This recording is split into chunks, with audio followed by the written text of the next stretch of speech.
हम बात कर रहे थे ज्योमेट्रिकल आइसोमर्स की।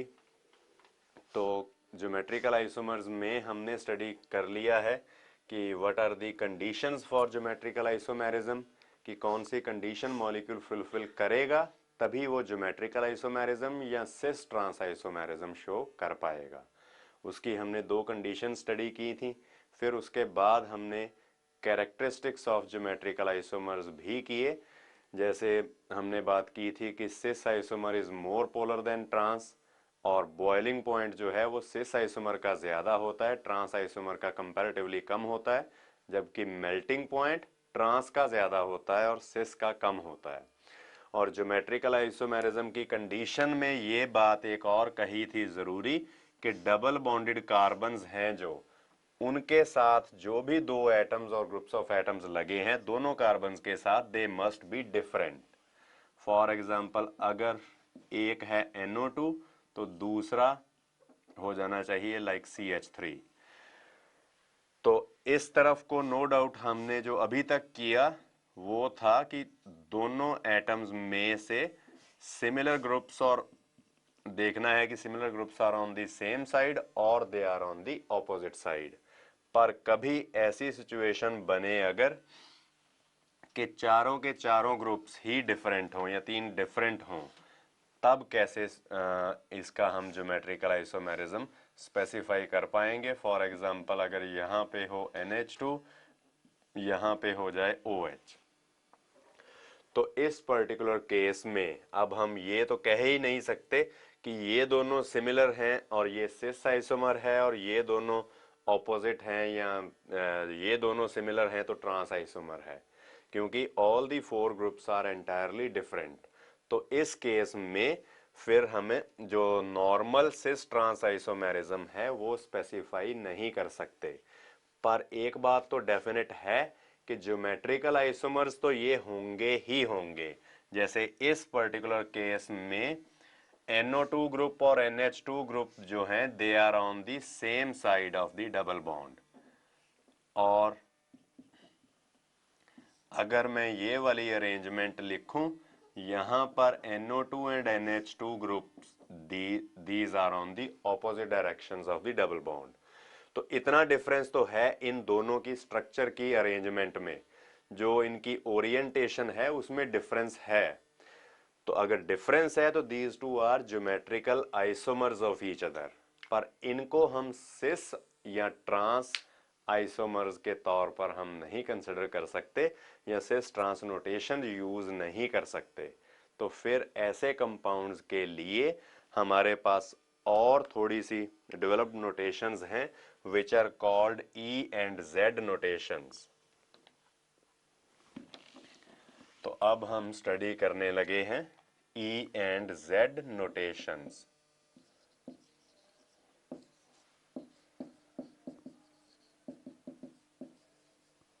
ये यूजफुल है particularly in those cases where all the four groups attached to the double bonded carbons are different.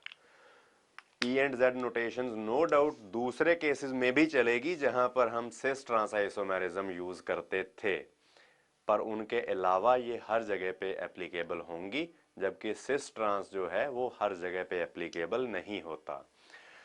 अब E एंड Z नोटेशंस, इनका मतलब क्या है? सबसे पहले here E stands for antagon। इसका मतलब होता है ऑपोजिट, कि जब सिमिलर ग्रुप्स होंगे on the opposite side of the double bond, जिसको हम कहा करते थे ट्रांस। तो ट्रांस वाली सिचुएशन के लिए अब हम यूज करेंगे E, और Z कम्स फ्रॉम ज़ुसामिन। इसका मतलब होता है सिमिलर, सिमिलर और सेम साइड। जब दोनों सिमिलर प्रायोरिटी वाले ग्रुप्स होंगे on the same side of the double bond, तब होगा हमारे पास Z आइसोमर, यानी Z इस तरह से सिस आइसोमर को रिजेंबल करेगा। तो हेयर हम कह सकते हैं कि E या ट्रांस, Z और सिस। तो इस तरह से ये नोटेशंस हम यूज करेंगे। अब मैंने दो तीन बार बोला है एटम्स और ग्रुप्स ऑफ सिमिलर प्रायोरिटी। तो ये प्रायोरिटी सिमिलर है कि सिमिलर नहीं है, ये हम कैसे कह सकते हैं? इसके लिए हमारे पास होते हैं सीक्वेंस रूल्स। तो there is a set of 4 और 5 रूल्स जिनके अकॉर्डिंगली हम इनकी प्रायोरिटीज असाइन करते हैं एटम्स की या ग्रुप्स ऑफ एटम्स की जो अटैच्ड होते हैं टू डबल बॉन्डेड कार्बन्स। तो उनकी प्रायोरिटी असाइन करने के बाद हम ये स्टडी करेंगे कि जिन एटम्स की या ग्रुप्स की प्रायोरिटी लोअर है क्या वो same side of the double bond पे है या opposite side of the double bond में है। तो आप लिख सकते हो अभी सीक्वेंस रूल्स,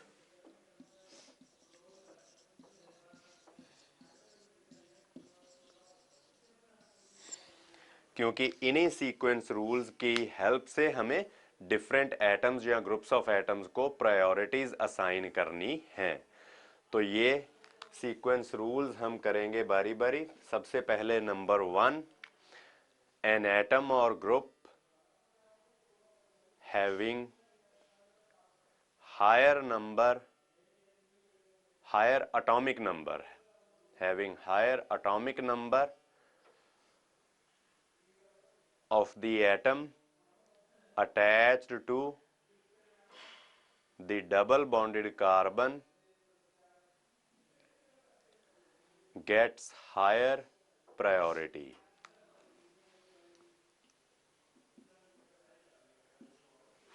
फॉर एग्जाम्पल अगर हम ये वाली एग्जाम्पल लेकर स्टडी करें जिसमें एक तरफ मैंने लगा दिया NO2 और दूसरी तरफ है CH3, तो यहाँ पर कार्बन का एटॉमिक नंबर है 6, नाइट्रोजन का एटॉमिक नंबर है 7। तो नाइट्रोजन का एटॉमिक नंबर हायर होने के कारण इसकी प्रायोरिटी होगी हायर और मिथाइल ग्रुप की प्रायोरिटी होगी लोअर। तो हायर प्रायोरिटी के लिए मैं से H लिख रहा हूं और लोअर प्रायोरिटी के लिए L लिख रहा हूं। तो जो भी हम आगे सीक्वेंस रूल्स करेंगे उसमें प्रायोरिटीज को मैं ऐसे ही H और L लिखूंगा, जहां पर सॉरी H का मतलब होगा हायर प्रायोरिटी और L का मतलब होगा लोअर प्रायोरिटी। तो पहला केस हमारे पास हो गया, पहला रूल कि जितना एटॉमिक नंबर ज्यादा होगा उतनी ही उसकी प्रायोरिटी भी ज्यादा होगी। फिर उसके बाद सेकंड पॉइंट आप लिख सकते हो, ये हम यूज करेंगे जब एटम्स जो भी एटम्स हैं attached to the double bonded carbon these are isotopes of the same element. तो number 2, when the two atoms have same atomic number or these are isotopes of the same element,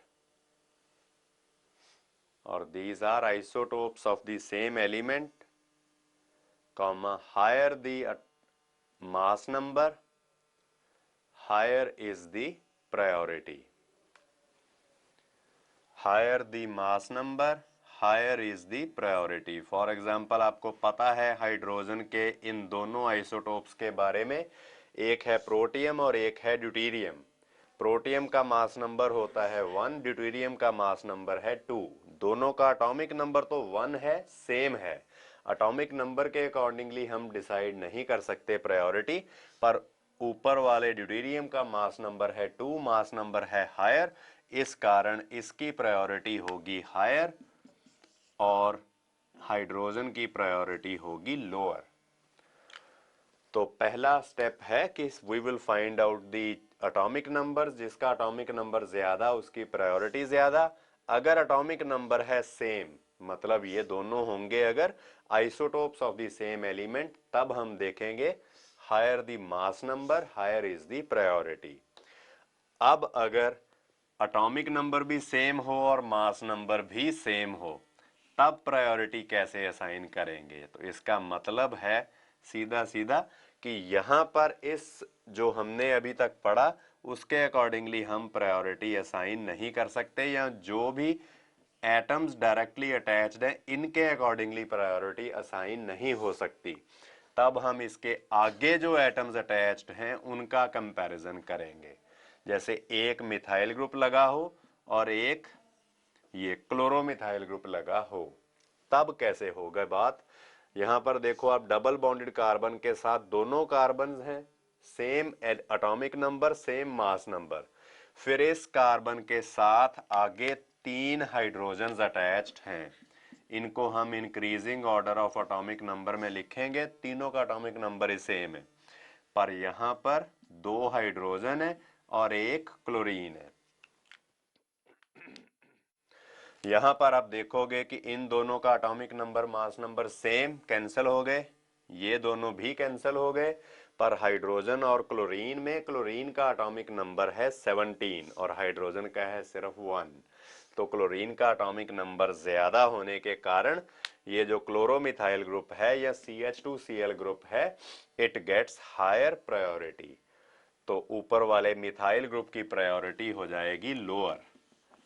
तो हम इस तरह से भी represent कर सकते हैं कि मिथाइल ग्रुप की प्रायोरिटी है लोअर और क्लोरोमिथाइल ग्रुप की प्रायोरिटी है हायर। फिर इसके बाद आप करोगे फोर्थ सीक्वेंस रूल, तो इसके बारे में आप लिख सकते हो, an atom attached bye a double or triple bond is considered equivalent to 2 or 3 such atoms attached by single bonds। For example, एक मैंने यहां पर हाइड्रोक्सी मिथाइल ग्रुप लगाया और दूसरा एल्डिहाइड ग्रुप लगा दिया, तो इस केस में प्रायोरिटी कैसे असाइन करेंगे हम, तो यहां पर आप देखोगे एक तो हाइड्रोजन है और एक डबल बॉन्ड से ऑक्सीजन लगी है, तो डबल बॉन्ड से जो ऑक्सीजन है that is considered equivalent to 2 oxygen atoms. तो यहां पर हम गिनेंगे कि इस कार्बन के साथ एक हाइड्रोजन और 2 ऑक्सीजन एटम्स अटैच्ड हैं, और यहां पर इस कार्बन के साथ 2 हाइड्रोजन है लगे हुए डायरेक्टली और एक OH ग्रुप वाला ऑक्सीजन है। तो इस तरीके से H और H सेम है और यहां पर O और यहां पर H, ऊपर एटॉमिक नंबर हायर है तो इसकी प्रायोरिटी हो गई हायर, इस CH2OH ग्रुप की प्रायोरिटी हो गई लोअर। तो इस तरीके से अगर मल्टीपल बॉन्ड वाला कोई केस आ जाए तब भी हम प्रायोरिटी जो है वो असाइन कर सकते हैं। और इसी रूल को अगर हमें थोड़ा और डिटेल में लिखना हो या समझना हो तो हम ऐसे भी कर सकते हैं। फॉर एग्जाम्पल ये वाला केस ले लें हम, keto group, this is equivalent to carbon के साथ 2 ऑक्सीजन एटम्स अटैच्ड हों। सिमिलरली जो नाइट्राइल ग्रुप है या साइनाइड ग्रुप है, तो this is equivalent to carbon के साथ 3 नाइट्रोजन एटम सिंगल बॉन्ड से अटैच्ड हों। तो डबल बॉन्डेड जो एटम है that will be considered equivalent to 2 atoms attached by single bonds, और ट्रिपल बॉन्डेड एटम है जो it is equivalent to 3 such atoms attached by single bonds. तो इस तरीके से हमने मल्टीपल बॉन्ड वाला केस भी कर लिया। अब फिफ्थ पॉइंट या लास्ट पॉइंट हमारे लिए है प्रायोरिटीज असाइन करने के लिए। ये केस होगा जब एक जगह पे हम कंसिडर करें कि इट इज इक्विवेलेंट टू और दूसरे केस में सच में वैसा ही हो। जैसे ये तो आपको पता होगा कि एक कार्बन के साथ एक से ज्यादा OH ग्रुप्स स्टेबलाइज नहीं होते कभी भी, पर एक कार्बन के साथ एक से ज्यादा इथरियल ग्रुप्स तो स्टेबलाइज हो सकते हैं। फॉर एग्जाम्पल अगर हम बात करें, इस कार्बन के साथ मैंने 2 ईथर लिंकेज जो है वो अटैच किए हैं, तो ये पॉसिबल है, दो OH ग्रुप कभी स्टेबल नहीं होते। तो यहां पर आप देखो ऊपर है एक हाइड्रोजन एटम अटैच्ड है, एक डबल बॉन्ड O, तो इसका मतलब it will be equivalent to 2 oxygens. और यहां पर एक हाइड्रोजन, फिर एक ये वाला ऑक्सीजन और एक ऊपर वाला ऑक्सीजन। तो सेम केस है। अब प्रायोरिटी कैसे असाइन होगी? ऊपर हमने कंसिडर किया है इक्वलेंट टू दिस और नीचे सच में है सेम, तो इसका मतलब जो एक्चुअली है उसकी प्रायोरिटी हायर होगी और जिसको हमने इक्वलेंट टू एज्यूम किया है उसकी प्रायोरिटी लोअर होगी। तो यहां पर अगर हमें प्रायोरिटीज लिखनी हो तो नीचे वाले ग्रुप की प्रायोरिटी है हायर और ऊपर वाले ग्रुप की प्रायोरिटी होगी लोअर। तो इन सीक्वेंस रूल्स की हेल्प से हम सबसे पहले प्रायोरिटीज असाइन करेंगे टू द एटम्स और groups of atoms which are attached to double bonded carbons और to the carbons of the bond about which rotation is restricted. जो मैंने आपको कंडीशंस फॉर ज्योमेट्रिकल आइसोमेरिज्म में यही बात लिखवाई थी, रिस्ट्रिक्टेड रोटेशन, वहां पर यह कंपल्शन नहीं की थी कि डबल बॉन्ड ही होना चाहिए, क्योंकि रोटेशन भी रिस्ट्रिक्ट हो सकती है किसी और तरीके से। तो सीक्वेंस रूल्स करने के बाद अब हम देखेंगे कि कौन सा होगा E आइसोमर और कौन सा होगा Z आइसोमर। तो उसके लिए आप लिख सकते हो when the atoms or groups having similar priority, ये सिमिलर प्रायोरिटी का मतलब है लोअर प्रायोरिटी वाले चाहे हायर प्रायोरिटी वाले। when the atoms or groups having similar priority are on the same side of the double bond,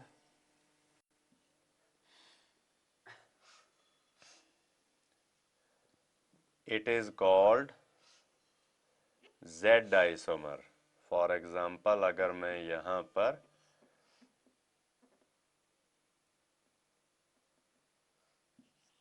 ये वाला case देखूं तो इस डबल बॉन्डेड कार्बन के साथ एक हाइड्रोजन अटैच्ड है, एक नाइट्रोजन। तो हाइड्रोजन का एटॉमिक नंबर लेस होने के कारण इसकी प्रायोरिटी लोअर, नाइट्रोजन का एटॉमिक नंबर हायर होने के कारण इसकी प्रायोरिटी है हायर। और इधर कार्बन और नाइट्रोजन, कार्बन का एटॉमिक नंबर है 6, नाइट्रोजन का एटॉमिक नंबर है 7। तो कार्बन का एटॉमिक नंबर लेस होने के कारण इसकी प्रायोरिटी होगी लोअर और NO2 ग्रुप की प्रायोरिटी होगी हायर। तो इस केस में आप देख सकते हो कि हायर प्रायोरिटी वाले जो ग्रुप्स हैं these are on the same side of the double bond, दोनों हैं नीचे को। तो इसलिए ये सिस टाइप का आइसोमर होगा जिसको हम कहेंगे Z आइसोमर। तो ये वाली जो मैंने बनाई हुई है figure, it is for Z isomer. तो जो भी हम इस कंपाउंड का नाम लिखेंगे वो अभी हमने IUPAC नोमेनक्लेचर नहीं किया, तो वो करने के बाद हम Z लिखकर उसके बाद इस कंपाउंड का नेम लिख सकते हैं। तो इस तरीके से हम E एंड Z नोटेशंस जो है वो स्पेसिफाई किया करते हैं। फिर कई कंपाउंड्स होते हैं कि जिनमें सिर्फ एक पोजीशन पर एक कार्बन कार्बन बॉन्ड के around he E and Z या ज्योमेट्रिकल आइसोमेरिज्म जो है वो नहीं होता, एक से ज्यादा केसेस में भी होता है। तो फिर वहां पर हमें डिफरेंट पोजीशंस पर ये नोटेशन बतानी होगी कि कहां पर E है और कहां पर Z है। जैसे अगर हम ये वाली एग्जांपल कंसिडर करें, ये तो यहां पर दो डबल बॉन्ड्स हैं, तो हमें दोनों जगह पर देखना होगा कि कैसी अरेंजमेंट है। सिस है, यहां पर सिस है कि ट्रांस है, और यहां पर सिस है कि ट्रांस है, या यहां पर E या Z है और यहां पर E या Z है, ये देखना है। तो बॉन्ड लाइन नोटेशन के अकॉर्डिंगली ये मॉलिक्यूल मैंने लिखा है। इसका मतलब होता है कि there is one carbon atom at every corner and and of the chain. तो ये वाली जो स्ट्रक्चर है this will be equivalent to, यहां पर एक कार्बन है और इसके साथ इसके कितने बॉन्ड्स आपको दिखाई दे रहे हैं, सिर्फ एक सिंगल बॉन्ड है और carbon is a tetravalent atom. चार इसके बॉन्ड्स बनाने हैं, एक बॉन्ड नीचे को बना हुआ है, इसका मतलब तीन इसके साथ हम हाइड्रोजन अटैच कर देंगे। फिर ये वाली कार्बन देखो, इस कार्बन के तीन बॉन्ड्स ऑलरेडी बने हुए हैं, एक ये सिंगल बॉन्ड और दो हुए ये डबल बॉन्ड वाले। तो तीन बॉन्ड्स इसके ऑलरेडी बने हुए हैं, इसका मतलब इसके साथ सिर्फ एक हाइड्रोजन अटैच हो पाएगा। सेम केस होगा यहां पर भी तीन बॉन्ड्स इसके ऑलरेडी बने हुए हैं, इसलिए एक हाइड्रोजन हम ऊपर को लगा देंगे। फिर सेम सिचुएशन यहां पर भी थ्री बॉन्ड्स बने हुए होने के कारण सिर्फ एक हाइड्रोजन लगेगा और इधर भी बिल्कुल वैसे ही एक हाइड्रोजन लगेगा और यहां पर फिर होगा CH3 ग्रुप। तो ये वाला मॉलिक्यूल है जो ये दिखाई दे रहा है according to bond line notation. अब इस फॉर्मूले से, स्ट्रक्चरल फॉर्मूले से हम E एंड Z नोटेशन ज्यादा इजीली स्पेसिफाई कर सकते हैं। जैसे डबल बॉन्डेड कार्बन ये है तो इसके साथ एक तरफ हाइड्रोजन अटैच्ड है, दूसरी तरफ कार्बन है। हाइड्रोजन का एटॉमिक नंबर 1, कार्बन का 6, तो हाइड्रोजन की प्रायोरिटी हुई लोअर, मिथाइल ग्रुप की प्रायोरिटी हुई हायर, इस तरीके से। फिर इसके यहां पर देखें तो हाइड्रोजन और कार्बन मतलब ऊपर वाले ग्रुप की प्रायोरिटी लोअर और नीचे वाले ग्रुप की प्रायोरिटी हायर। अब ये कहां पर है ऐसी E और Z नोटेशन, ये भी स्पेसिफाई करने की जरूरत होगी। उसके लिए we will number the carbon carbon chain from one side, 1 2 3 4 5 6। तो ये वाली जो अब हम देखेंगे इस सेकंड कार्बन के बाद देखेंगे सेकंड और थर्ड के बीच में कि लोअर प्रायोरिटी या हायर प्रायोरिटी वाले these are on the opposite sides of the double bond. तो हम कहेंगे कि सेकंड कार्बन पे ई रिप्रेजेंटेशन बन रही है, मतलब ऑपोजिट साइड वाली अरेंजमेंट है, तो इसको बोलोगे आप 2E। सेकंड कार्बन पर ई रिप्रेजेंटेशन है। इसी तरह से अगला डबल बॉन्ड स्टार्ट होगा फ्रॉम फोर्थ कार्बन, इसमें हाइड्रोजन की प्रायोरिटी है लोअर और ऊपर जो भी एल्काइल ग्रुप लगा है बड़ा सा, इसमें इसका कार्बन का एटॉमिक नंबर 6 होने के कारण इसकी प्रायोरिटी होगी हायर।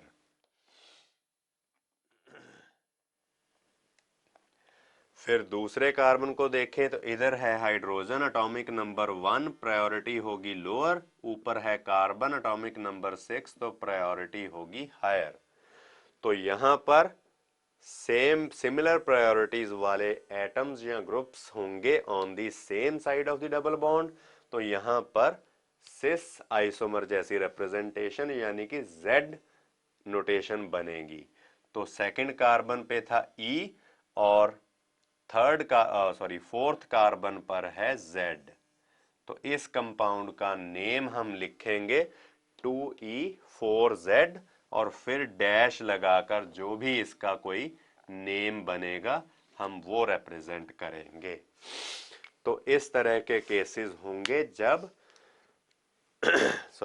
आपने देखा कि एक से ज्यादा कार्बन एटम्स में भी हमें ये E and Z notation specify करने की जरूरत पड़ सकती है। फिर इसके बाद थोड़ी सी बात हम कर लेंगे जो हमने कल भी पिछली क्लास में भी किया था कि डबल बॉन्ड ना हो फिर भी ज्योमेट्रिकल आइसोमर्स जो है वो पॉसिबल हों, particularly in case of cyclic structures.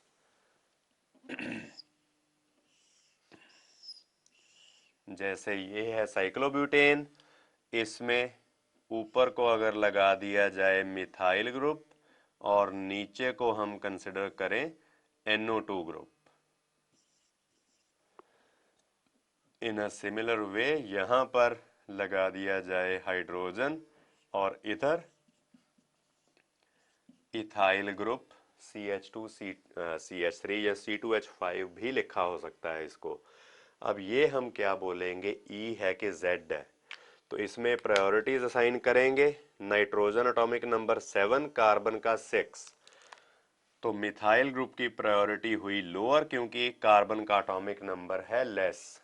Nitro group की प्रायोरिटी हुई हायर क्योंकि नाइट्रोजन का एटॉमिक नंबर 7 है हायर। इधर है हाइड्रोजन और कार्बन, तो इनमें हाइड्रोजन का एटॉमिक नंबर 1 और कार्बन का है 6, तो इसलिए ऊपर वाले ग्रुप की प्रायोरिटी होगी लोअर और नीचे वाले इथाइल ग्रुप की प्रायोरिटी होगी हायर। तो यहां पर भी सिमिलर प्रायोरिटी वाले जो एटम्स हैं या ग्रुप्स ऑफ एटम्स हैं, these are on the same side.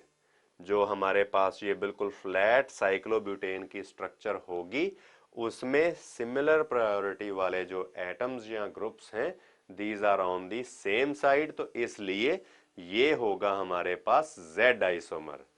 तो इसलिए इसको हम लिख सकते हैं ऐसे करके Z, और आगे इसका जो भी नेम होगा, चाहे आप कॉमन नेम स्पेसिफाई करो चाहे आप IUPAC नेम स्पेसिफाई करो।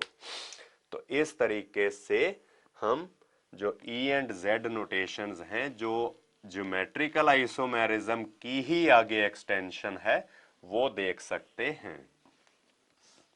तो ज्योमेट्रिकल आइसोमेरिज्म आपने देख लिया कि कहां कहां हो सकता है। अगर दोनों ग्रुप्स सेम होंगे तब हम कह देंगे कि सिस और ट्रांस आइसोमेरिज्म, और अगर चारों के चारों एटम्स या ग्रुप्स हों डिफरेंट, तब हम यूज करेंगे E एंड Z नोटेशंस। तो इसके साथ जो स्टीरियो आइसोमर्स की दूसरी टाइप थी ज्योमेट्रिकल आइसोमर्स, वो भी होती है खत्म। और थर्ड जो है that is optical isomerism, stereo isomerism की ही टाइप। वो करने से पहले थोड़ा बहुत हमें पता होना चाहिए अबाउट ऑप्टिकल एक्टिविटी। जैसे हमने पहले भी जब आइसोमेरिज्म कर रहे थे, नहीं सॉरी, बेसिक कॉन्सेप्ट कर रहे थे, जब हमने रेजोनेंस इफेक्ट किया था, तो उसमें पहले रेजोनेंस क्या होती है इसके बारे में थोड़ी नॉलेज ली थी। तो बिल्कुल सिमिलर वे में अब हम करेंगे ऑप्टिकल एक्टिविटी पहले स्टडी। तो what is this optical activity? तो ये आप लिख सकते हो,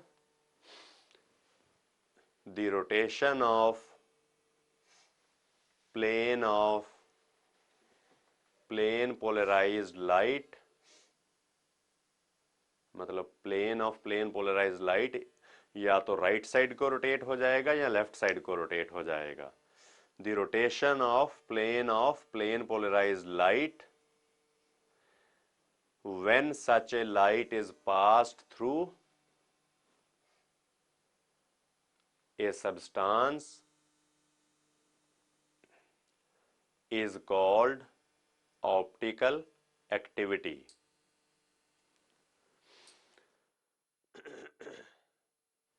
तो प्लेन पोलराइज्ड लाइट को हम पास करेंगे किसी सब्सटेंस के थ्रू, तो अगर उसका प्लेन ऑफ वाइब्रेशन रोटेट हो गया तो उस रोटेशन को हम कहेंगे ऑप्टिकल एक्टिविटी, और उस सब्सटेंस को कहेंगे कि वो ऑप्टिकली एक्टिव है।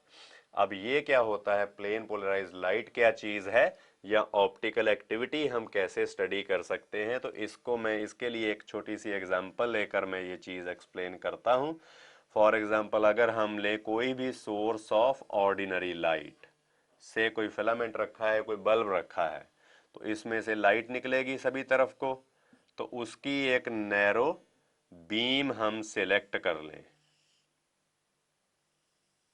यहां से, इस तरह से जो नैरो बीम गई। अब ये है हमारे पास ऑर्डिनरी लाइट, ठीक है। फिर इसको हम पास करेंगे थ्रू ए नाइकोल प्रिज्म, जिसको आप बोलोगे पोलराइजर। अब ये क्या चीज है? It is a double prism joint together, two prism joint together, जिसको हम कहते हैं नाइकोल। नाइकोल प्रिज्म है, नाइकोल का बना हुआ। तो व्हाट इज दिस नाइकोल? तो ये एक स्पेशल क्रिस्टलाइन फॉर्म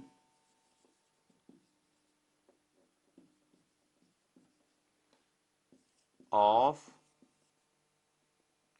कैल्साइट है। कैल्साइट क्या होता है? Limestone, calcium carbonate. तो कैल्शियम कार्बोनेट की एक स्पेशल क्रिस्टलाइन फॉर्म जिसको हम कहेंगे नाइकोल। तो उसका हमने ये प्रिज्म बनाया है, डबल प्रिज्म। इसमें से जो ऑर्डिनरी लाइट है, ये आप जानते हो कि it has vibrations in all planes. तो अगर मैं इसकी वाइब्रेशंस यहां पर ऐसे करके रिप्रेजेंट करूं,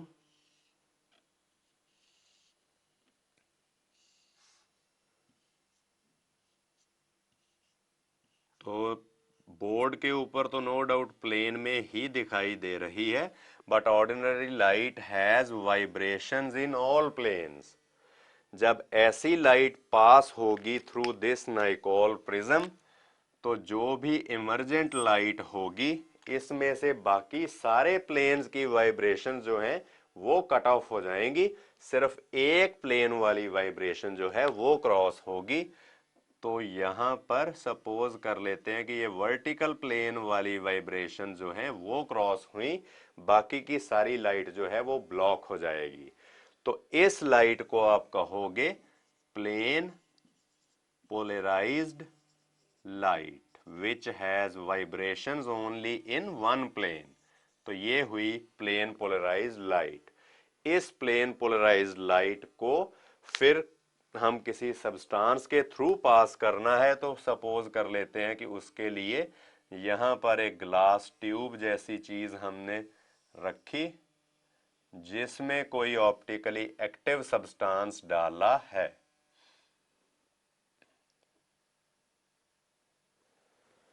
इस तरह से।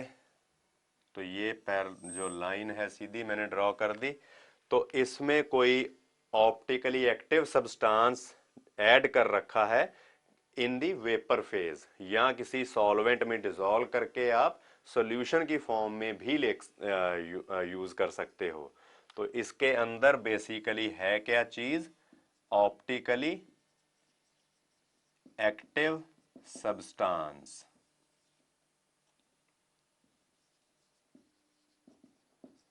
ये मैं आपको बता चुका हूं कि ये वेपर फेज में भी हो सकता है या सॉल्यूशन की फॉर्म में भी हो सकता है। जब प्लेन पोलराइज्ड लाइट को पास करेंगे through an optically active substance, तो इसका प्लेन ऑफ वाइब्रेशन जो है वो रोटेट हो जाएगा ईदर टूवर्ड्स राइट और टूवर्ड्स लेफ्ट। इस तरह से टूवर्ड्स राइट भी रोटेट हो सकता है और टूवर्ड्स लेफ्ट भी रोटेट हो सकता है। तो this rotation of plane polarized light, when such a light is passed through a substance in molten state or dissolved state or vapor phase, तो इस रोटेशन को हम बोलेंगे ऑप्टिकल एक्टिविटी। तो जो भी सब्सटेंसेस कैपेबल होंगे प्लेन को रोटेट करने में, उनको हम कहेंगे ऑप्टिकली एक्टिव सब्सटेंसेस, और बाकी होंगे ऑप्टिकली इनएक्टिव सब्सटेंसेस। तो अब हमें जो स्टडी करना है optical isomerism, that will be shown only by optically active substances. अब ये ऑप्टिकल आइसोमर्स जो हम स्टडी करेंगे ये होंगे क्या? तो इसके लिए आप लिख सकते हो ऑप्टिकल आइसोमर्स। सिंपल हम इसकी डेफिनेशन करेंगे अभी। The compounds having same molecular formula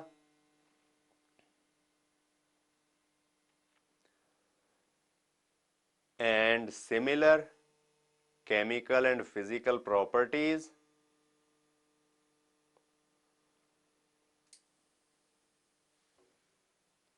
but which rotate the plane of plane polarized light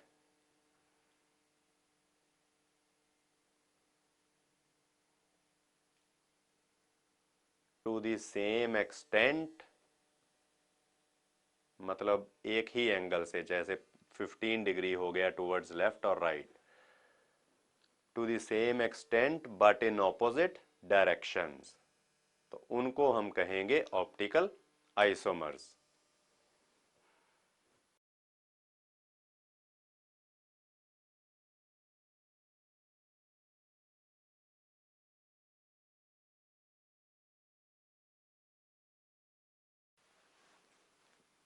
तो अब हमें बात करनी है थोड़ी ज़्यादा डिटेल में अबाउट द ऑप्टिकल आइसोमर्स। तो ऑप्टिकल आइसोमर्स होते क्या हैं ये मैं आपको बता चुका हूँ। कौन से कंपाउंड्स को हम कहेंगे ऑप्टिकल आइसोमर्स, कि जिनका मॉलिक्यूलर फार्मूला सेम और बाकी सारी physical as well as chemical properties होंगी सेम। सिर्फ एक डिफरेंस होगा उनकी डायरेक्शन ऑफ ऑप्टिकल रोटेशन का, कि एक रोटेट करेगा plane of plane polarize light को टुवर्ड्स राइट, तो दूसरा रोटेट करेगा टुवर्ड्स लेफ्ट। दोनों का एंगल ऑफ रोटेशन या एक्सटेंट ऑफ रोटेशन हम कहते हैं वो सेम होगा। अगर एक करेगा 25 डिग्री टुवर्ड्स राइट तो दूसरा करेगा 25 डिग्री टुवर्ड्स लेफ्ट।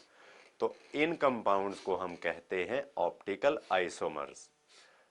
तो optical isomers are the compounds having same molecular formula, similar physical and chemical properties, but only the difference is only in the direction of optical rotation.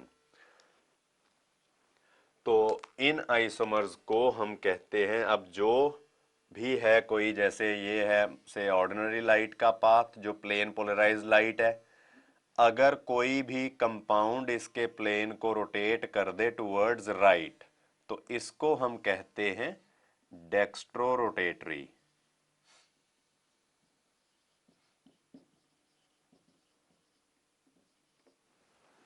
Dexter stands for right. तो dexter का मतलब जो basic origin है it comes from dextrous यानी कि skilful, और पुराने time में जो राइट हैंड से काम करते थे उनको हम स्किलफुल बंदे गिना करते थे। तो इसी तरीके से अगर जो है plane of plane polarize light वो टुवर्ड्स राइट शिफ्ट हुआ तो उसके लिए भी ये डेक्स्टर वर्ड यूज किया गया, तो उसको बोलोगे आप डेक्स्ट्रो रोटेटरी। या इसके लिए हम कॉमनली इनको रिप्रेजेंट कर देते हैं ऐसे डी से, स्मॉल डी से या प्लस साइन से, इस तरह से कि जैसे कोई भी लिखना है आगे कंपाउंड का नेम तो उसको ऐसे भी लिख सकते हैं, plus lactic acid, sorry plus lactic acid. अगर कोई होगा laevo rotatory towards left side को रोटेट करेगा तो उसको हम कहेंगे लीवो रोटेटरी सब्सटेंस।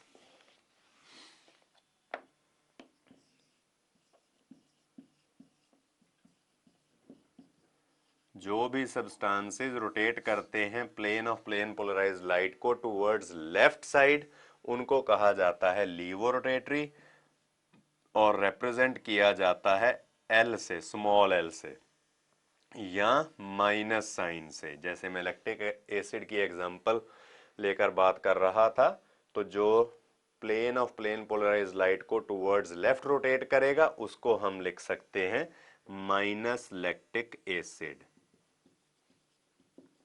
या एल लैक्टिक एसिड। इस तरीके से हम इन आइसोमर्स की रिप्रेजेंटेशन रखेंगे। अब इसके बाद फिर आएगी बात हमारे सामने जो प्रॉब्लम है कि कौन से कंपाउंड्स होंगे जो ऑप्टिकल आइसोमेरिज्म शो करेंगे और कौन से कंपाउंड्स हैं जो ऑप्टिकल आइसोमेरिज्म नहीं शो कर सकते।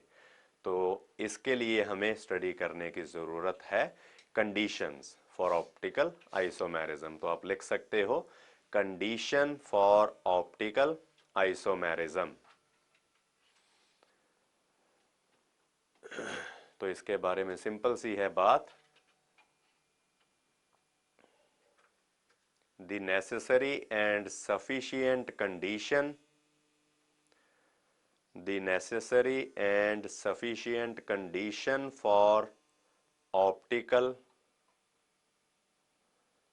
activity is dissymmetry or chirality in the structure। मतलब जो भी मॉलिक्यूल है उसकी स्ट्रक्चर या तो डिसिमेट्रिक होनी चाहिए या कायरल होनी चाहिए। Chirality is the necessary and sufficient condition for optical activity. अब ये कायरलिटी या डिसिमेट्री का मतलब क्या है, तो आप ये भी लिख सकते हो, डिसिमेट्री और chirality means, dissymmetry or chirality means that the molecule is non-superimposable over its mirror image। The molecule should be non-superimposable over its mirror image। तो इसके लिए हम कायरलिटी बहुत बार यूज करते हैं। तो chirality comes from a Greek word care, इसका मतलब होता है हैंड। अब हम अगर अपने हाथ देखें तो हाथ है ऐसे, अब इसकी मिरर इमेज जो होगी वो होगी बिल्कुल इसके सामने। अगर मैं दूसरा हाथ कर दूं तो ये वाला हाथ है जो, ये इसकी मिरर इमेज है। पर क्या ये पॉइंट बाय पॉइंट को इंसाइड करते हैं? अगर ऐसे रखें तो बिल्कुल थंब के ऊपर थंब और बाकी फिंगर्स के ऊपर भी सिमिलर फिंगर्स आई, पर ये एग्जैक्टली सुपर इम्पोज नहीं कर रहे। क्यों? क्योंकि ये वाला हाथ है इस तरफ को और इस हाथ की डायरेक्शन है इस तरफ को। तो अगर हमें पॉइंट बाय पॉइंट को इंसाइड करवाना है तो दोनों की डायरेक्शन भी एक साइड को होनी चाहिए। जैसे एक हाथ है ये, इसकी डायरेक्शन है इधर को, तो दूसरा हाथ भी ऐसे ही हो। अब अगर ऐसे रखेंगे तो थंब के नीचे कुछ और है या इधर थंब के ऊपर लिटिल फिंगर है, तो ये डिफरेंस है। पॉइंट बाय पॉइंट कोई कोइंसाइड नहीं किए। तो जो भी स्ट्रक्चर इस हाथ जैसी प्रॉपर्टी को शो करेगी कि नॉन सुपर इम्पोजिबल होगी अपनी मिरर इमेज के ऊपर, उसको हम कहेंगे कायरल स्ट्रक्चर या डिसिमेट्रिक स्ट्रक्चर। और वही कंपाउंड जो होगा वो ऑप्टिकल आइसोमेरिज्म शो करेगा। अब ये कायरल स्ट्रक्चर कैसी होती है या कैसी नहीं होती है, तो इसके लिए भी बड़ी सिंपल सा हम केस कंसिडर कर सकते हैं। एक चीज होती है कायरल कार्बन। अब ये कायरल कार्बन क्या चीज है, जैसे मैं ये वाली कार्बन यहां पर लिख रहा हूं CH3, सॉरी एक ऊपर OH ग्रुप लगाया, इधर मैंने CH3 ग्रुप लगा दिया, यहाँ पे ब्रोमीन अटैच्ड है और यहाँ पर है H। तो ये sp3 हाइब्रिड कार्बन है, टेट्राहेड्रल कार्बन है, जिसको मैंने स्टार से रिप्रेजेंट किया है। तो जिस कार्बन के साथ चारों एटम्स या ग्रुप्स ऑफ एटम्स जो अटैच होते हैं वो डिफरेंट हो, that carbon is called chiral carbon. तो ये वाली कार्बन हुई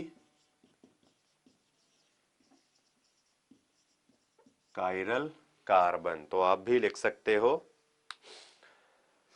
the carbon two which all the four atoms or groups attached are different is called a chiral carbon। अब कौन सी स्ट्रक्चर होगी कायरल, ये स्टडी करने के लिए हम देखेंगे कि अगर तो नंबर ऑफ कायरल कार्बन है ऑड, तब तो स्ट्रक्चर नो डाउट डिसिमेट्रिक है या कायरल है, यानी कि वो कंपाउंड ऑप्टिकल आइसोमेरिज्म शो करेगा। अगर नंबर ऑफ कायरल कार्बन हो जाए इवन, तो उस केस में कंपाउंड की स्ट्रक्चर सिमेट्रिक भी हो सकती है, डिसिमेट्रिक भी हो सकती है। तो उस केस में हमें अलग अलग थोड़ा और भी प्रॉपर्टीज देखनी पड़ेंगी। पर अगर नंबर ऑफ कायरल कार्बन्स है ऑड, एक है, तीन है या पांच है, तो तब तो डेफिनेटली वो स्ट्रक्चर हो जाएगी डिसिमेट्रिक। तो कायरल कार्बन का होना कोई नेसेसरी कंडीशन नहीं है कि स्ट्रक्चर भी कायरल होगी। बस इतना जरूर है कि अगर कायरल कार्बन है तो स्ट्रक्चर जो है वो कायरल होने के चांसेस हैं, पर ज़रूरी नहीं है कि हमेशा ही हो। अब हम एक केस बनाकर देखते हैं, जैसे बिल्कुल टेट्राहेड्रल वे में अरेंजमेंट हम देखेंगे। मैं सिंपल लाइन से ही बॉन्ड्स को दिखा रहा हूं। एक मिथाइल ग्रुप लगाया, एक लगाया है हमने NO2 ग्रुप, और चौथा ग्रुप या एटम है हाइड्रोजन। तो इस तरह से टेट्राहेड्रल वे में इस कार्बन के अराउंड चारों एटम्स या ग्रुप्स ऑफ एटम्स अरेंज्ड हैं। जो कायरल कार्बन है उसको मैंने स्टार से रिप्रेजेंट किया है। और अगर यहां पर हो बीच में मिरर, तो इसकी इमेज क्या होगी? जो इसकी इमेज है that will appear like this.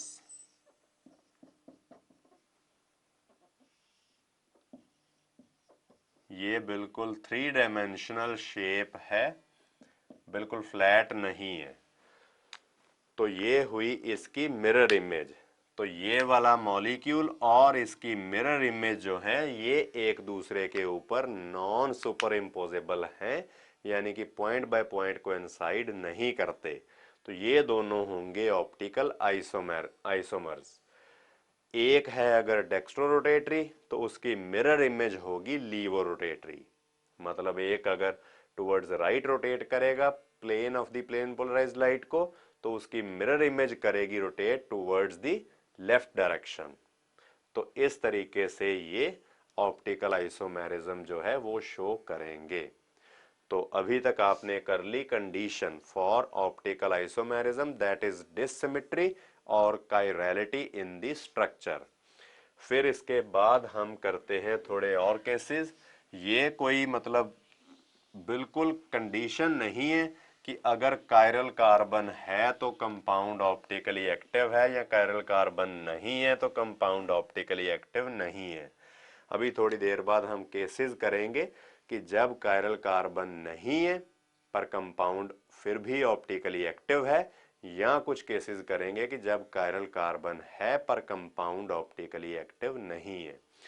तो कायरल कार्बन का होना कोई जरूरी कंडीशन नहीं है, नेसेसरी कंडीशन है कायरलिटी का होना, मतलब molecule should be डिसिमेट्रिक।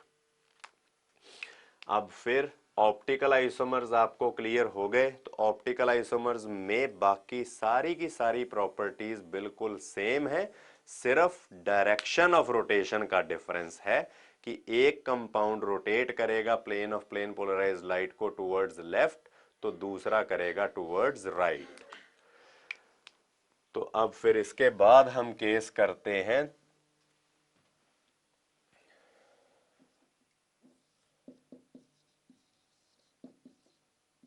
डायास्टीरियोमर्स।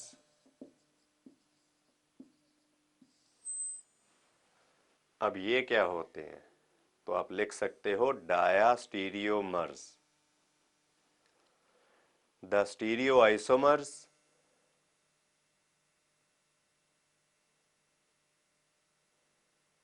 which do not bear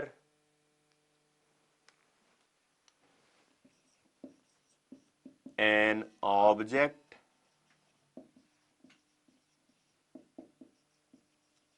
mirror image relation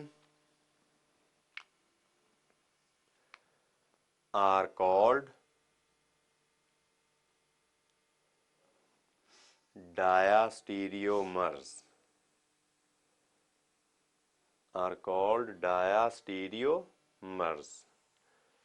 मतलब वो स्टीरियो आइसोमर जो स्टीरियो आइसोमर्स तो है पर एक दूसरे की मिरर इमेज नहीं है। जैसे अगर मैं ये वाला केस कंसिडर करूं,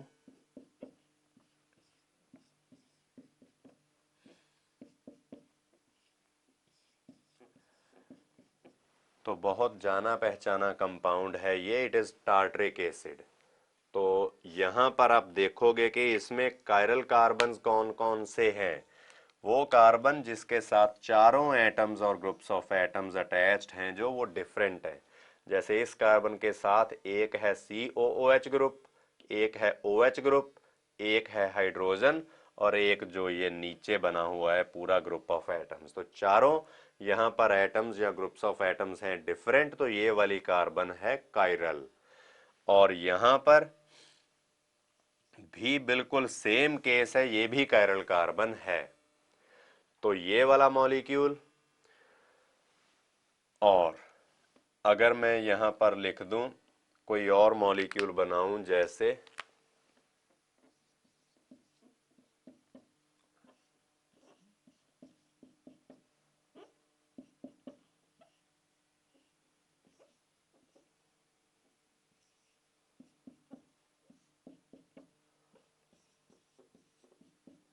ये है, अब इसकी मिरर इमेज अगर मैं बनाऊं तो that will appear to be like this.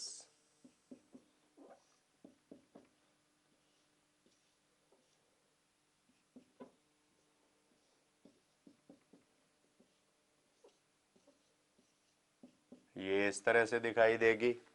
अब यहां पर हम देखें अगर इस केस में, तो आप देख सकते हो कि यहां पर ये वाला जो प्लेन है, मतलब पेपर से हम ये वाला प्लेन जो देखेंगे तो इसके जो सिचुएशन ऊपर है सेम सिचुएशन नीचे भी है।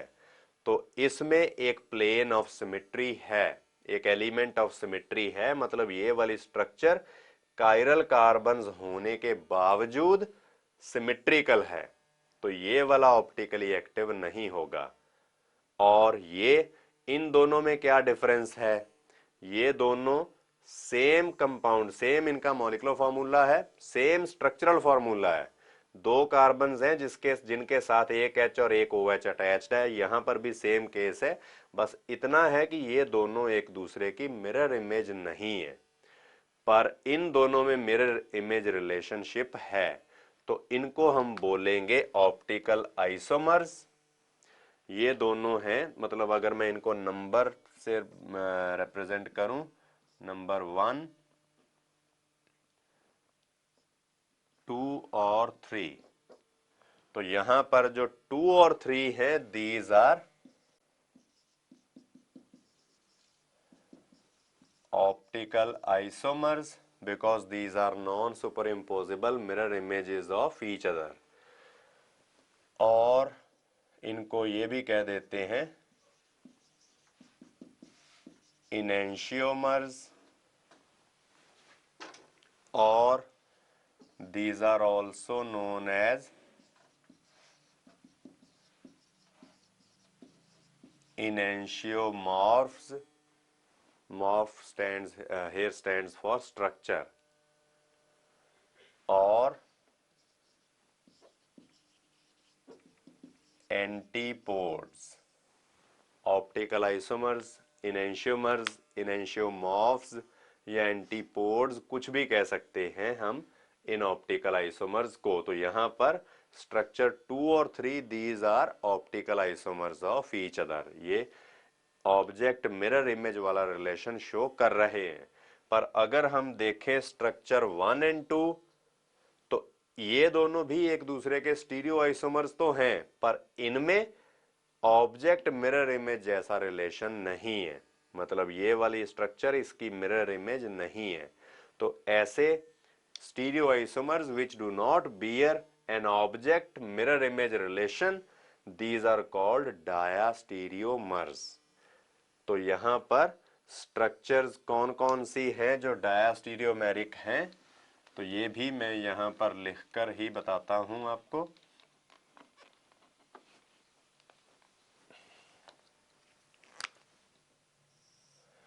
तो यहां पर स्ट्रक्चर्स 1 एंड 2 और structures 1 and 3, these are stereoisomers but do not have object mirror image relation. तो स्ट्रक्चर्स 1 एंड 2 और 1 and 3 these are diastereomers of each other, ये एक दूसरे के डायास्टीरियोमर्स होंगे। अब डायास्टीरियोमर्स में डिफरेंस क्या होगा, तो इनमें जो इनकी केमिकल प्रॉपर्टीज हैं वो तो होंगी काफी हद तक सिमिलर, ठीक है, कुछ ही हो सकती हैं जिनमें थोड़ा बहुत डिफरेंस हो, अदरवाइज बाकियों में नहीं होता। पर इतना जरूर है कि इनकी जो है हमारे पास फिजिकल प्रॉपर्टीज ये काफी ज्यादा डिफरेंट होती है डायास्टीरियोमर्स की। तो आप लिख सकते हो कि diastereomers have different physical properties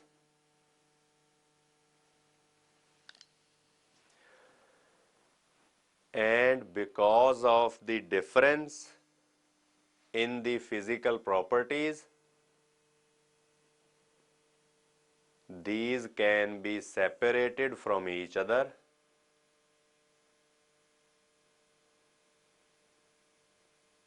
by physical methods। तो ये बात हुई डायास्टीरियोमर्स के बारे में। फिर इसके बाद हम एक और टाइप स्टडी करेंगे,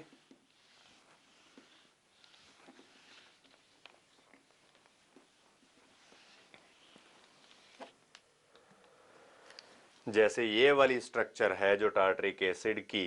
अब इसमें आप देखोगे कि दो कायरल कार्बन्स हैं। अब हमें नहीं पता कि ऊपर वाली कायरल कार्बन जो है वो डेक्स्ट्रो रोटेटरी है कि लीवो रोटेटरी है, ये नहीं पता। पर अगर हम जस्ट सपोज कर लें कि डायरेक्शन ऑफ रोटेशन है फ्रॉम H टू OH, इस साइड को, मतलब ऊपर वाली कायरल कार्बन हुई डेक्स्ट्रो रोटेटरी, तो सेम कार्बन है नीचे भी, तो ये भी बिल्कुल सेम सिचुएशन करेगी, मतलब ये भी H से OH की तरफ को रोटेट करेगी, लाइट के प्लेन को। तो एक हुई अगर डेक्स्ट्रो रोटेटरी तो दूसरा पार्ट हो गया लीवो रोटेटरी। तो यहां पर क्या हुआ कि the direction of rotation is cancelled with in the same molecule. Molecule का एक पार्ट अगर टुवर्ड्स लेफ्ट रोटेट करता है तो दूसरा पार्ट टुवर्ड्स राइट। तो मतलब यहां पर with in the same molecule जो ऑप्टिकल रोटेशन है वो कैंसल हो गई। इसको कहते हैं हम इंटरनल कंपेंसेशन। तो ऐसे कंपाउंड्स को हम कहते हैं meso compounds.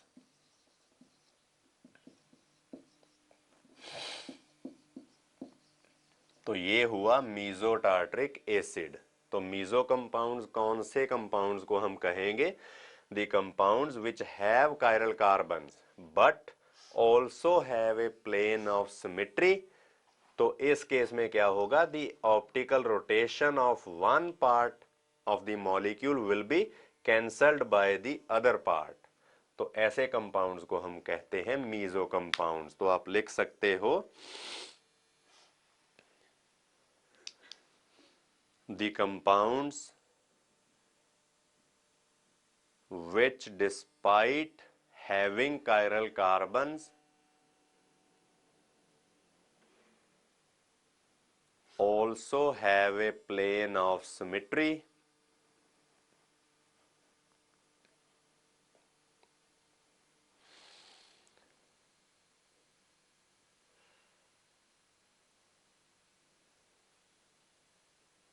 that is the compounds in which optical rotation by one part of the molecule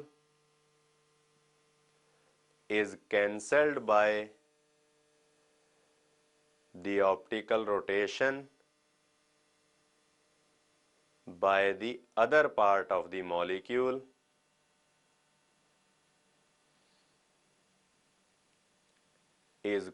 are called meso compounds। are called meso compounds। जैसे इस कंपाउंड को हम कह सकते हैं meso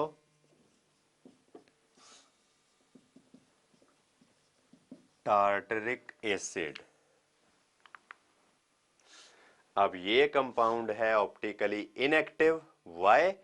because of the compensation to optical rotation within the same molecule. तो इसको हम कहेंगे इंटरनल कंपेंसेशन।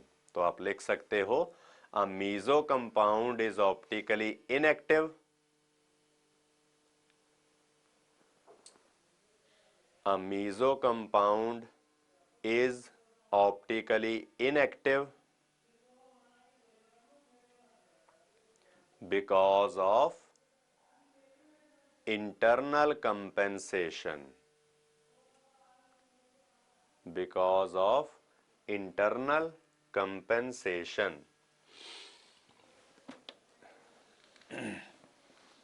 तो जो डायास्टीरियोमर्स हमने अभी देखे वो जरूरी नहीं है कि ऑप्टिकली एक्टिव होंगे सारे या ऑप्टिकली इनएक्टिव होंगे, वो कुछ भी हो सकते हैं, ऑप्टिकली एक्टिव भी हो सकते हैं, ऑप्टिकली इनएक्टिव भी हो सकते हैं, सारे के सारे भी या थोड़े भी, कि कुछ कंपाउंड्स हों उनमें ऑप्टिकली एक्टिव और कुछ हो जाएं ऑप्टिकली इनएक्टिव। तो जो भी ये आइसोमर्स हैं हमारे पास डायास्टीरियोमर्स, तो इनमें कुछ ऑप्टिकली एक्टिव भी हो सकते हैं, कुछ ऑप्टिकली इनएक्टिव भी हो सकते हैं। जैसे हमने अभी जो केस किया था जब डायास्टीरियोमर्स देखे थे, तो उनमें एक मीजो था जो ऑप्टिकली इनएक्टिव था और दूसरे दो ऑप्टिकली एक्टिव आइसोमर्स भी बनाए थे हमने एक ही कंपाउंड के। तो इसलिए जब भी हम देखते हैं कि स्ट्रक्चर जो है वो सिमेट्रिक है कि डिससिमेट्रिक है, तो उसके लिए हम एलिमेंट्स ऑफ सिमेट्री की बात करते हैं। तो ये एलिमेंट्स ऑफ सिमेट्री क्या चीज हैं? एक तो जैसे हमने अभी बात की मीजो कंपाउंड में there was plane of symmetry, कि एक प्लेन जिसके ऊपर और नीचे या एक साइड और दूसरी साइड बिल्कुल सेम सिचुएशन हो, तो उसको हम कहेंगे प्लेन ऑफ सिमेट्री। फिर इसी तरह से एक्सिस ऑफ सिमेट्री भी होती है और सेंटर ऑफ सिमेट्री भी होता है, कि जिस पॉइंट से सभी तरफ को, जिस तरफ को भी हम लाइंस ड्रॉ करें बिल्कुल सिमिलर सिचुएशन ही मिले, तो उसको हम कहेंगे सेंटर ऑफ सिमेट्री। तो बेसिकली तीन एलिमेंट्स ऑफ सिमेट्री हम करते हैं, अगर तीनों में से एक भी प्रेजेंट नहीं है तभी स्ट्रक्चर होगी डिससिमेट्रिक, और अगर तीनों में से एक भी एलिमेंट प्रेजेंट हो गया then the structure will be dissymmetric and the compound will be optically active. तो अब इसके साथ ये जो हमने मीजो कंपाउंड्स भी कर लिए, और meso compounds these are optically inactive because of internal compensation, that is the compensation within the same molecule cases। तो आप लिख सकते हो R and S configurations।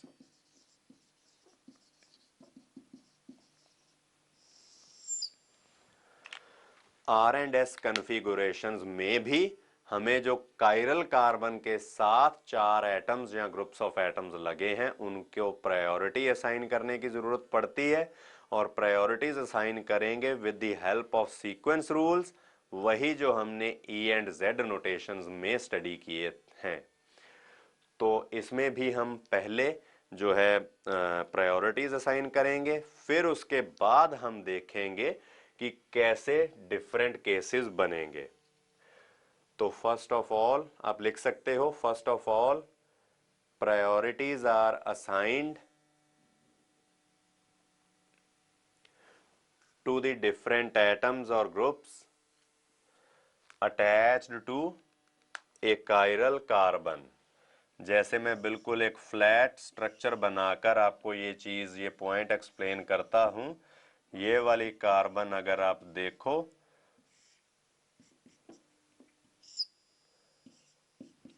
तो इस कार्बन के साथ जो चारों एटम्स और ग्रुप्स ऑफ एटम्स लगे हैं दीज आर डिफरेंट।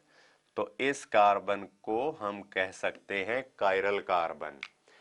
तो अब इसमें जो चार एटम्स या ग्रुप्स ऑफ एटम्स लगे हैं इनको हम प्रायोरिटीज असाइन करेंगे। तो हाईएस्ट प्रायोरिटी किसकी होगी? जिसका एटॉमिक नंबर है सबसे हायर। तो ये है OH ग्रुप, इसमें ऑक्सीजन का एटॉमिक नंबर है 8, NO2 ग्रुप में नाइट्रोजन का है 7, CH3 ग्रुप में कार्बन का 6 और हाइड्रोजन का 1। अगर हम इनको नंबर करें, इसकी है हाईएस्ट प्रायोरिटी तो नंबर 1 प्रायोरिटी, ये नंबर 2, ये होगा नंबर 3 और हाइड्रोजन नंबर 4। तो अब हम कैसे रिप्रेजेंट करेंगे ये आर एंड एस कन्फिगुरेशन को? तो इसके लिए आप लिख लो, और the atom or group of atoms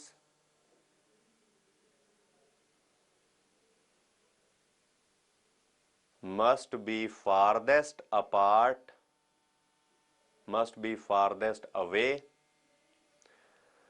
from the eye of the observer, कि देखने वाले की आंख से वो सबसे दूर होना चाहिए, and we rotate the eye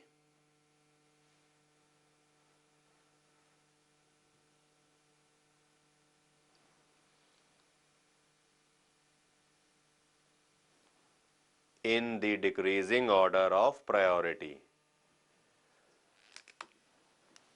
जैसे यहां पर 1, 2 और 3 ऐसे करके लाइन घूमी, किस तरह से गई है, क्लॉकवाइज डायरेक्शन में। और अगर क्लॉकवाइज है गई, if the I rotates in the clockwise direction,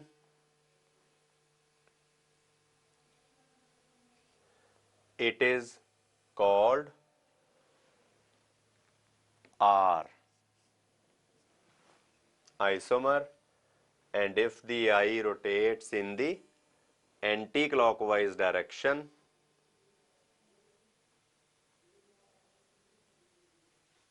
it is called S configuration। तो जो भी हमारे पास केस होगा उसको में हम पहले प्रायोरिटीज असाइन करेंगे, और फिर प्रायोरिटीज असाइन करने के बाद हम अपनी आई को रोटेट करेंगे in the decreasing order of priorities, मतलब हाईएस्ट प्रायोरिटी से फिर लोएस्ट को चलेंगे। तो इस तरह से जो हम कर रहे हैं अरेंजमेंट, ये आर एंड एस कन्फिगुरेशन की बात, तो इसमें ध्यान क्या रखना है, इसमें कई तरह की हमारे पास अरेंजमेंट्स बनती हैं। जैसे ये मैंने बिल्कुल फ्लैट केस बनाया है क्योंकि हम अभी जस्ट शुरू कर रहे हैं आर एंड एस कन्फिगुरेशंस की बात को। तो इस केस में इनको हम कहते हैं फिशर प्रोजेक्शंस, जो रिप्रेजेंटेशन मैंने की है। तो इसमें एटम और group of lowest priority must be down, ये नीचे होना चाहिए सबसे पहले, और फिर उसके बाद हमें देखना है कि प्रायोरिटी वाइज कैसे इसको रोटेट करेंगे। तो जो भी डिफरेंट प्रायोरिटीज होंगी उनको सेट करेंगे according to the same sequence rules.